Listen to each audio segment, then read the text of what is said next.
dive in and do some intros, I'd love to see in our in-person audience who identifies now as an angel investor. By show of hands. Good number. Who would identify as angel curious? There's as many or more. I like it. Okay. Hi, Doug. Hi, Angela. Good morning to you. Yeah, thank you. So I'm a late angel investor. Pardon? I'm a late angel investor. There's always that late angel getting their wings. So what we're going to do today is start kind of at the beginning. It's a bit of a 101, unplugged conversation. Personal experience is how these folks became angels. And I think the first question, I'll just go in order for this first one, if I might. Jon, Cyndi, and Doug, if you just each give us a little bit about what do you do, how long have you been investing, and that'll be kind of quick and we'll dive in from there. Jon. Go first? Oh, great. So my name is Jon Maroney. I'm a partner with the Oregon Venture Fund.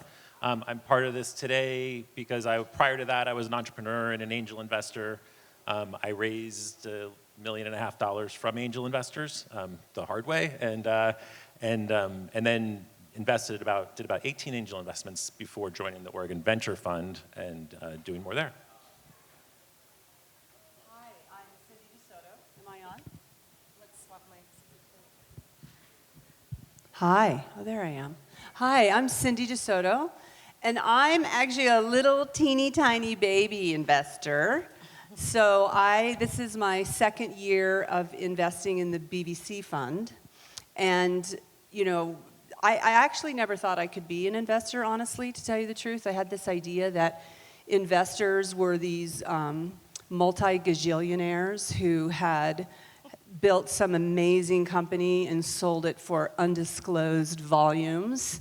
And I just hadn't seen myself that way. I've been an entrepreneur. I've built my companies. I've sold my companies. I never had to seek venture money. I always just, was able to build a business. And so it never occurred to me that I could be an investor. And then a friend of mine invited me to be a part of BVC last year. And I thought, well, I could do that.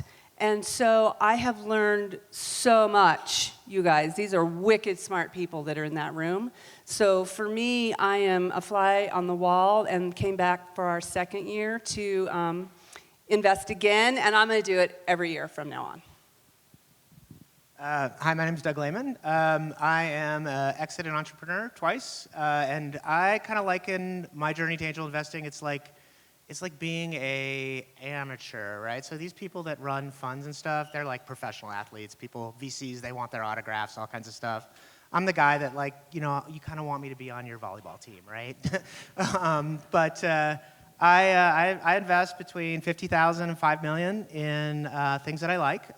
One of the great things about an angel investor is that they don't have limited partners, so they have a whole different criteria for how to invest. I not only invest in venture growth fund activities, but I also invest in a combination of debt and revenue return for Main Street businesses. So there's a very famous bike shop in town that I funded in that way. So those of you should shop at Project Bike, and those of you that know John Fry, best biking guy in the world, right? So I helped him get started with Project Bike. So I range from mainstream to venture qualified, and then also I'm a limited partner in Portland Seed Fund, Angela's fund, which is, by the way, one of the best funds around. So I'm kind of tied into the overall ecosystem as well. Thank you, Doug. Your $100 check is in the mail. No. So for reals, it is a scary thing to jump into writing that first check. There are so many risks involved, and the SEC, in the interest of consumer protection, requires pretty hefty disclosures, enough to scare most people away. So let me just start with thinking back to your very, very first investment. You know you want to do it. Maybe you fell in love with the team or the bike shop or the industry. But then you get this packet of documents designed to scare you away. Do you remember that? And just share, if you would, in any order, popcorn order, a memory of inking that first deal. Well, first of all, being an investor kind of sucks because the entrepreneurs being an entrepreneur is way better because investor is all about paperwork. My first investment was $50K on a handshake. Just looked the guy in the eye and said, pay me back, right? And that's how it started. My first investment was in a friend of mine, a guy that I'd known for a long time, was a great engineer, and needed some help on the business side that I could help him with, and wanted some money to go along with it. I'm hearing personal relationships are a big part of both how people get involved. Cyndi mentioned that was how she decided to get into BVC and why we do those first deals. So go ahead, Cyndi. No, I was just going to say that I'd sort of forgotten about a handshake deal that I had done a long time ago. And again, I never thought of myself as an investor by doing that. But it worked, so yeah.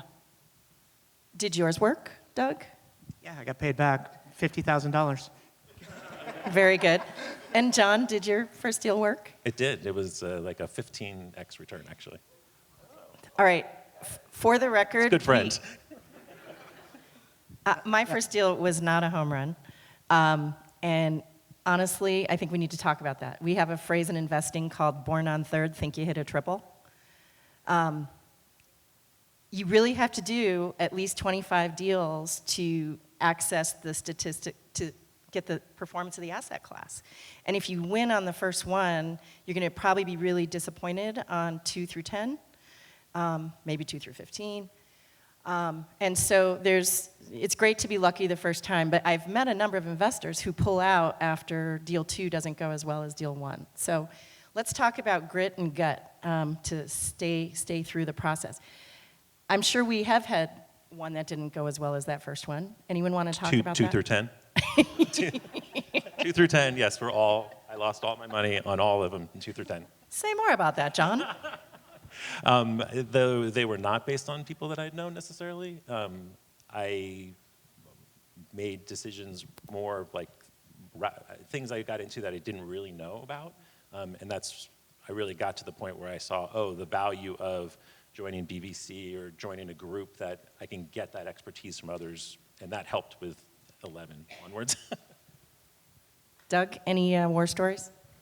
I mean, I have a ton of failed investments. As a matter of fact, most of them in the venture world are failed for me anyways. So if you have a failed investment, hit me up afterwards. But yeah, there's a local Ben company that I put money into, and I have a model now. I have one characteristic that all successful entrepreneurs have, and I have 2 characteristics that all failed entrepreneurs that I've worked with have.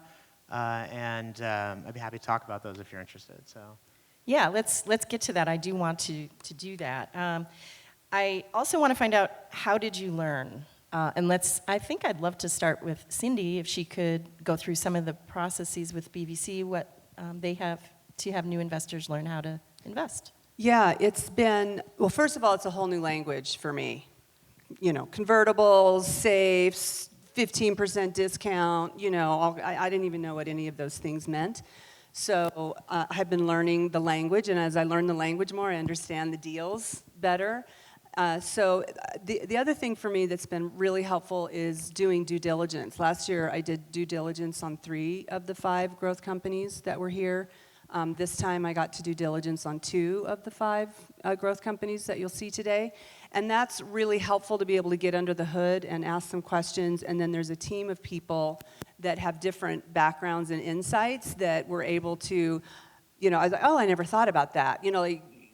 They're industries that I would have no awareness of. So there's a lot of Googling, there's a lot of reading, there's a lot of LinkedIn profiling, there's a lot of stuff. So I've just found that that's been really helpful for me. And I wanted to say one other thing about the actual check writing is that, and even when I gave money before and didn't realize that I was actually investing, and I have done that and didn't get it back too, by the way, I always sort of feel like it's an investment in myself because I'm really learning a lot as I'm going through the process too. So that's kind of my take on it. No, that's great. I'm going to interject my own experience, if you don't mind. Oops. Sorry, microphones. So back in the day, when Oregon Venture Fund was called Oregon Angel Fund, I had done a couple deals on my own, knew really quickly that I didn't have the network nor the document sense to win over time. So I became one of the founding investors in Oregon Angel Fund back when those deals were really small. It was only about 28 of us. And I treated it like my MBA I didn't have to pay for. I diligently signed up for everything, read every word, did every due diligence team, and did this for 3 years. And over the course of the 3 years, just really felt much more empowered, mentored by Eric and others at the table. And for me, that was just a huge boost into learning. So it's great. I think Oregon may have more opportunities to learn the art and science of angel investing than almost any state I have seen.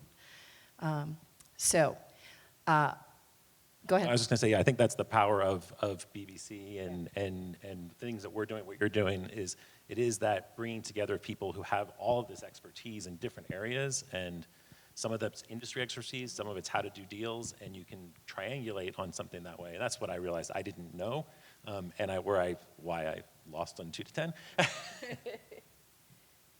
Right. So I would like to also just get to the why. I teach actually some of the national angel investing courses now through Angel Capital Association, and they are good, by the way, if you want a really granular approach to how to do this. But I think that we don't often enough say, well, so why do you do it? It's like, here's how you don't get burned, and here's how this, and here's that corner case deal term you almost never see, but you really have to understand. And to me, I just think, then it starts to sound like flossing. I mean, it's something that you know is good for you, but I don't want that on my tombstone. Flossed every day. Why do we do it? At the end, you're making an impact somewhere, somehow. Can we talk to that?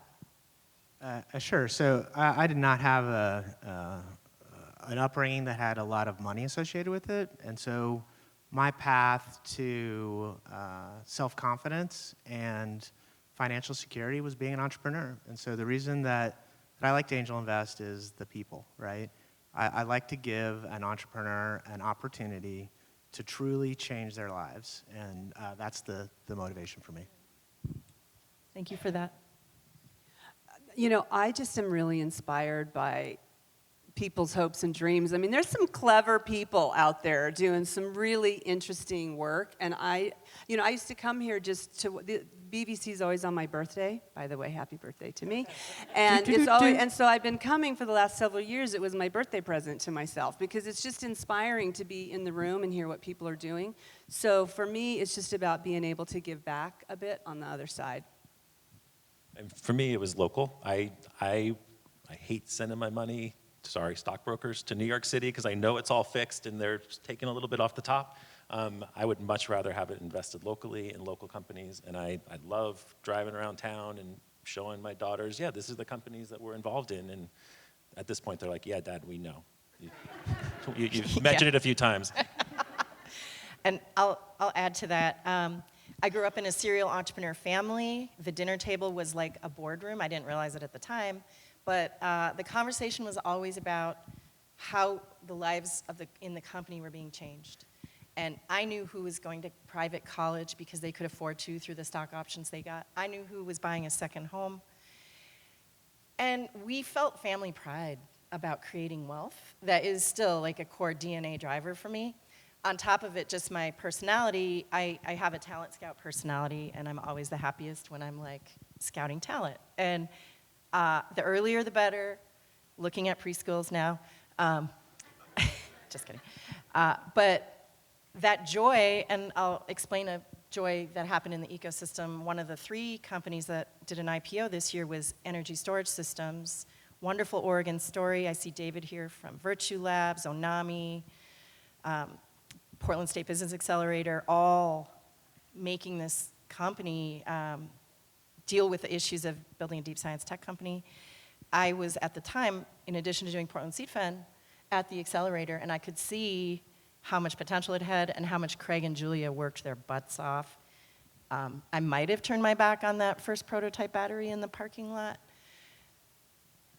But nothing makes me happier than to see that success journey. And just a few little connections and a few dollars along the way, that's why I love that. So I'm looking for a signal on time. Are we about 5 minutes before we switch to About 5 minutes? Let me just double Okay. check. Oh, yeah, I think you got about 5. Okay. Can we hear his characteristics? I'm dying to know. Yeah, let's do that. Just a second, though. There's going to be audience and text questions. All come from the All same come place. from text. Yeah. So to our audience, whether online or here, get your questions ready because we're going to have time for that, and I know it's going to be interesting. To you, Doug. Okay, so the characteristic of a successful entrepreneur is what I call introspection. You'll hear the professional investors call it, are they coachable?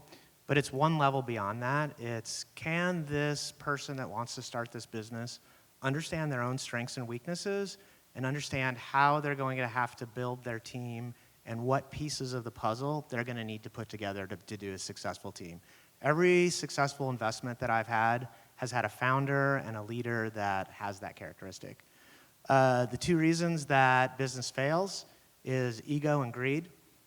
Ego is when the founder or the leader believes that they're too important to the business and they prioritize their own personal priorities over the business. And the second one is greed, where they either want to cash out too early, they want to take too much money out of the business too early, or their expectations for compensation are based upon immediate payout as opposed to the success of the overall business. It's right in line with how we look at companies, actually. Curiosity, a learning mindset is what we look for in entrepreneurs. Humble and willing to be part of the team is the other thing we look for. Anything to add, Cyndi? Shocking, but no. Okay. No. So, a highlight or a low light? Pick one. Like in life or in investing? or Investing. For my birthday? Yeah, exactly. John. I'd say, low light would be a company that I thought was doing really well. I invested in it, and I had lined up a bunch of friends, and they were ready to come in for the next round, and it was all set. We walked out of the meeting, and they were literally ready to write the check right then. And the entrepreneur said, "Yeah, I can't do this." And I'm like, "What do you mean? We've spent months getting ready for this." And he said, "Yeah, my life has fallen apart. Getting divorced, and I'm not going to do this anymore." And I was like, "Oh, I should have picked that up." It's before right now. So, but yeah, that was definitely a low life because you should be more. I felt like I should have been more on top of the relationship side of it versus the business side of it. I would say a highlight for me is when the entrepreneur gains control of their own business, which means the business is profitable and they own the majority of the business. And that is a huge accomplishment. And that's when you see the massive changes in the entrepreneur and in their self-confidence, in their ability, and their standing in the community. I think a highlight for me is when someone gets a win, even just a little win, I think is really fun. And a low point for me is having an entrepreneur that I really want to help, and I just really don't know how. Like, I don't know how to help. That's hard for me. Definitely for us, a highlight was what? Take a peek at the screen. Okay. We're going. Oh, yay. Should we impromptu sing? That's awesome. Thanks, you guys. Yeah. Sing? Yes, no? They too. Happy birthday to you. Happy birthday, dear Cyndi. Cha cha cha. Thank you. That was awesome. Thank you. I don't know who's in the control panel. I can't see him, but thank you. Well, a highlight for me, in addition to celebrating Cyndi's birthday today on stage, obviously seeing a team that you were the first private money in and ring the New York Stock Exchange bell, super exciting. But I'll share a low light and redact names and company names because Oregon is a delightfully small, tight-knit community. We were in a deal that looked promising. There was a soft landing type merger with another company when they ran out of money. A lot of work was required, a lot of negotiation by a lot of people. And you know, sometimes an entrepreneur just wants to strap a dynamite vest on their chest and blow it up. And so that happens sometimes. Fortunately, no one got too hurt, including him. But, you know, it's not always doves and laurel leaves, and I think that's important to know. People like to talk about their wins. They don't often talk about the scars. I'd say a highlight, just going back to what Doug was saying, is a woman that I met in my neighborhood, actually know from a friend, started building a food company at the farmer's market. It's called Honey Mamas, great chocolate company. Helped her get her first money, first board meeting. She said, so what are we doing in these board meetings? And I said, well, we're going to look at the P&L. And she's like, where would I get that? By the 10th board meeting, she wouldn't show it to me because there was too many mistakes on it. And she's like, I got to get this fixed more. And she knew everything about it. She's now grown the company up, taken Series A, and her journey as an entrepreneur, her vision was, oh, maybe I can get into like Seattle. She's now in Whole Foods across the country. They're in thousands of doors, doing about $10,000 and $10 million in revenue. And it's like her confidence is just, as an entrepreneur, is amazing to see. So I love watching that journey. So. That's great. John, I was going to ask you about the Honey Mamas, okay? Because I really love it. It's very special product. So we have a question from the audience. I appreciate everything that you all have shared. This is just so interesting and so helpful. What are some of the best education resources for potential future investors? Join BVC. Yes. Google. I think I think the experience of doing it with a group of people that have done it before, whether it's an entrepreneur like that, these entrepreneur cohorts where you're with other entrepreneurs that are a little ahead of you is really valuable. But I think it's the same thing for angel investors is like, how do you get other people who know more than you do that can help lead you into it to make it easy? I agree with all that, but I would say if you're a more formal style learner and you like a structured style, check out Angel Capital Association. They do have great educational materials, webinars, and classes. Angel Capital Association. We have so many on-ramps in Oregon for angel investors, whether it's BVC or like the OENs doing the Angel Oregon conferences. They're great ways for whatever your experience level, whatever your industry level, to get involved and really to learn from other people. The community seems so generous too. So what's the shortest time to return you've had?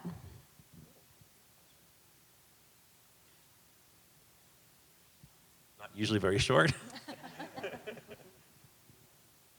For me, it was the BVC, what was it, 2017? RFPIO was about a year and a half, right, I think?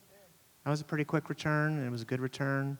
I would say that would be just to put another plug in for BVC here, like the companies here are pretty well vetted. It's a pretty competitive process to get on the final stage, so any of the finalists here are probably a good investment of some nature.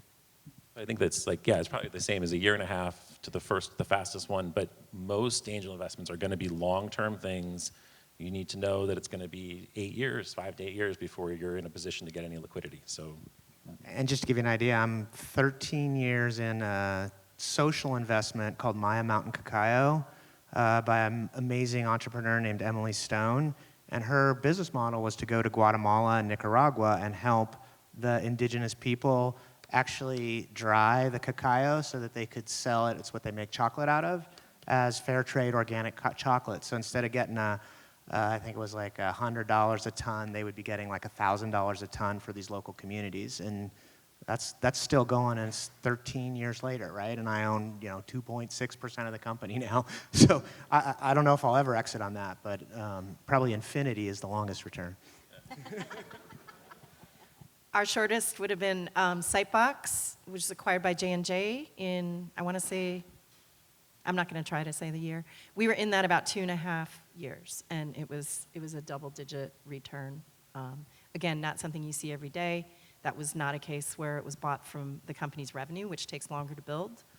That was a case where the company was very specifically looking, they were having an internal discussion about building D2C channel, build by partner, and they decided to start stocking companies, and they stocked ours and bought it at quite a premium. So this is an interesting question. How much time do you like to spend with a founder before you consider investing?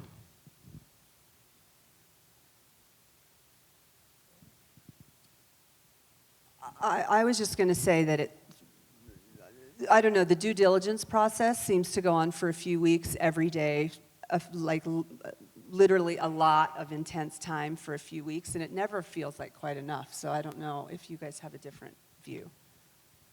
I like to invest in people that I know are in somewhere related to my social network. So usually I'll have some kind of contact with them, especially because I primarily focus in Oregon now, for a period of time over a year. But the more time, the better, right? It's really hard if you get a pitch and that person's like, hey, I need the money in 2 weeks. That's probably more of a professional investor scenario, because most of us as angels, we can't afford the legal costs to completely paper down a deal if you don't already have a lead or some other kind of investment. I'm going to guess this question came from an entrepreneur, and the answer is way longer than you want it to be. We really, the realization I just had earlier actually was that the successful outcomes I've had on angel investments are all people I've known before they started their business. And I'd say in general, we want to get to know people really, really well. And so it's a long process. And entrepreneurs that know me, we've talked for a long time, and even ones we've invested in, it's typically, we know you for a year, probably. And I echo that. It doesn't bother me because I love people, and I don't get to know people necessarily with a goal in mind other than I love people. And over time, people's lives take them in different directions, and it's not uncommon at all for someone you were just friendly with to now this thing they're passionate about, they've got a really viable company around. So I echo the longer the better. I like to triangulate founders in terms of not just what I know, because I may have a bias, but kind of others around them. And for me, this is part of why Zoom has been hard. I think my secret sauce is being in the room and figuring it out quickly. So I can't figure it out on Zoom as quickly. I would add one thing to your suicide vest comment, right? Like when money's involved and like a lot of money starts happening, the whole ego and greed thing, sometimes you really can't predict when a founder's going to strap on the suicide vest and blow themselves up, right? So it does happen, and sometimes even people you've known for years, like when there's a big amount of money, like they change and their outlook changes. So you can't predict it.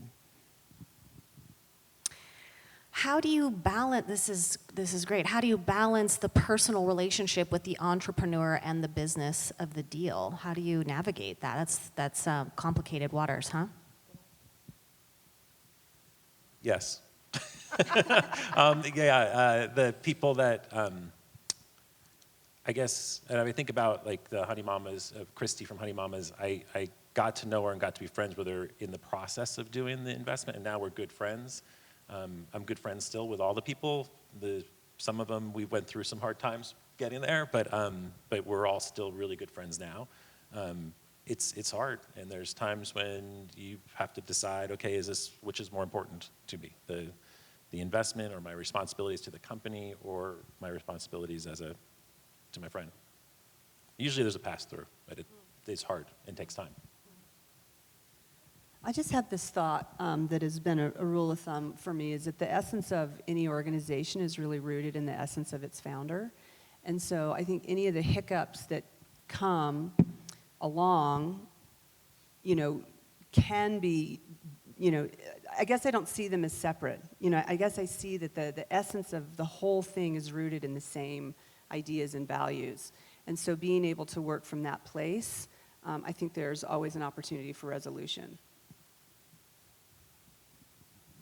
I think every deal's different, right? Like some people, like they're going to be so busy with their business, especially the first couple of years, that maybe they don't really want a deep personal relationship, right? That's not why I'm investing, is to create a personal relationship with someone. I'm investing because I want to see them be successful. So to me, it just depends on the opportunity. I would add that in companies, this dynamic sometimes exists where co-founders have been old friends or they've worked together at prior companies, and the odds are something could go wrong, and there are structural ways to deal with that we like to see. It's a thing that you may have heard of called reverse vesting, so the ownership can cycle back if life changes happen. And that makes it easier to not really blow up a situation when just a life transition or a difference of opinion happens. Yeah, this is like next level social dynamics, huh? We got to keep a big, broad picture and have some discipline. Could you talk about any times you've seen a company about to run out of money, but then they just bounced back? Like every single one of them. This is the fun part, right? Well, I give a personal experience. I had to close my first company. We were broke. We had a $9.5 million venture funded deal on the line. We got into the meeting 2 days before the company couldn't get payroll. And the analyst, he says, look, I got you being $1 billion company in 10 years. And I look at him and I go, your numbers are off by 100, right? 100x. And I said, that's going to be about 50 million that year, right? And he was like, oh, shit, right? All these venture capitalists looked around at each other, right? And we were able to close the deal anyways, but they were closing the deal on a $1 billion 5-year curve. Just like their mouths were watering. Yeah. Okay. Unfortunately, we have to cut it unless anyone has anything burning that they want to share. This was just an incredible brief. Thank you, Angela, Cyndi, Doug, and Jon. Thank you. Every single thing you shared was relevant.